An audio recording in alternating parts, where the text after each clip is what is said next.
First tonight, a plea hearing in Rockland today for a bus driver who was initially charged with manslaughter for a crash that killed a student. That charge was dropped and replaced with a civil violation.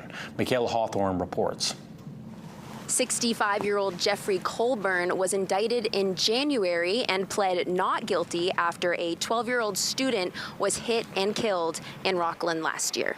An NTSB report said Braden Callahan was in the crosswalk in front of the bus when he was struck. A manslaughter charge was dropped last week after a judge said he didn't think the state could get a conviction. A statement from the district attorney's office gives more clarity as to why the charge was dropped, saying, Justice Stokes, who was a homicide prosecutor, chief of the criminal division at the Attorney General's office, and a Maine justice who has presided over dozens of homicide trials, told me that he did not believe we could prove criminal negligence beyond a reasonable doubt. I decided that depending on the input from Braden's parents, I would agree to dismiss the criminal charges and file a civil charge of committing a traffic infraction causing death. Tuesday's hearing was concluded within a half hour, with the judge accepting Colburn's guilty plea for civil violation. Colburn will lose his driver's license for 4 years and has to serve 15 hours of community service per month over the next year,